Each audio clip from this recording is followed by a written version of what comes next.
नमस्कार प्रिय मित्रों, आज की इस वीडियो में आपका स्वागत है। आज की इस वीडियो में स्वामी जी के द्वारा बताया गया गरीबी दूर करने के बारे में चर्चा करेंगे। तो चलिए शुरू करते हैं।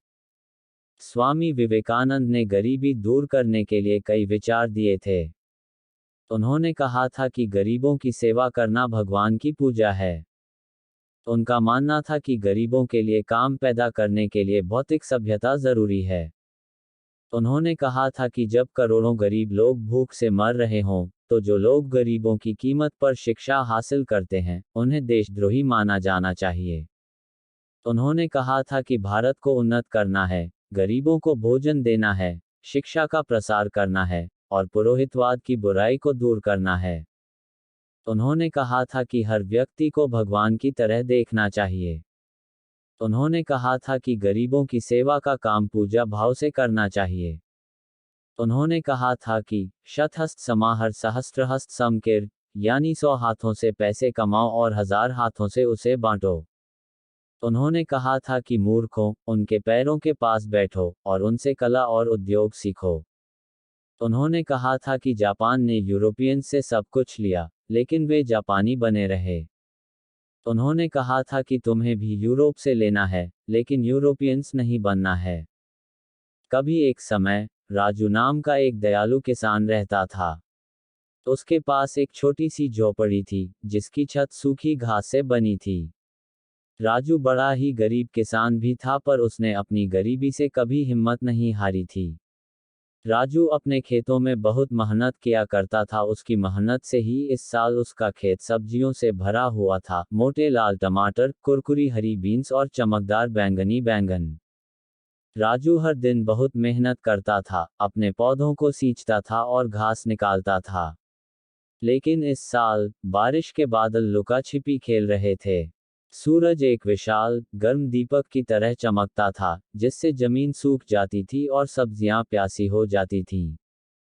राजू चिंतित था। बारिश के बिना, उसकी सब्जियां नहीं उग पाएंगी और उसके पास बाजार में बेचने के लिए पर्याप्त फसल भी नहीं होगी। वह अपनी छोटी बेटी रानी के लिए नए जूते या मीठे जलेबी, तले हुए आटे का नाश्ता नहीं खरीद पाएगा। एक सुबह राजू उदास महसूस कर रहा था। जब वह अपनी झोपड़ी के पास बैठा था, तो एक छोटी सी गौरैया उसके कंधे पर आकर बैठ गई। चहचहाट चहचहाट, गौरैया ने सिर झुकाते हुए कहा। मुंह लटकाए क्यों बैठे हो राजू? राजू हैरान था। एक बोलने वाली गौरैया। उसने सूखी जमीन और भूखी सब्जियों के बारे में अपनी चिंता बताई। गौरैया ने धैर्यपूर्वक सुना। चिंता मत करो राजू, वह चहचहाए। मुझे एक गुप्त स्थान का पता है। आम के ऊंचे पेड़ के पीछे एक छिपी हुई धारा बहती है। इसका पानी आपकी सब्जियों को फिर से हरा भरा कर देगा। राजू की आंखें चमक उठीं। उसने गौरैया को धन्यवाद दिया और उसकी बताई हुई बातों का पालन किया। सबसे ऊंचे आम के पेड़ के पीछे, उसने एक जगमगाती धारा देखी, ठीक वैसे ही जैसा गौरैया ने कहा था। राजू ने अपनी बाल्टी को ठंडे पानी से भर लिया और वापस अपने खेत की ओर दौड़ पड़ा। उसने ध्यान से प्रत्येक प्यासे पौधे के चारों ओर पानी डाला। सब्जियां खुशी से चहकती हुई लग रही थीं, उनकी पत्तियां चमकीली हरी हो गईं। कुछ दिनों बाद, आखिर बारिश आ ही गई। कोमल बूंदें छत पर टप टप टपकी, जिससे राजू का दिल खुशी से भर गया। उसकी सब्जियां बड़ी और मजबूत हो गईं, चुनने के लिए तैयार। राजू ने अपने ताजे फल सब्जियां बाजार में बेची, उसकी मुस्कान सूरज की तरह चमक रही थी। उसने रानी के लिए नए जूते और जलेबियों का एक बड़ा डिब्बा खरीदा। मददगार गौरैया और छिपी हुई धारा की बदौलत सभी ने एक स्वादिष्ट भोज का आनंद लिया।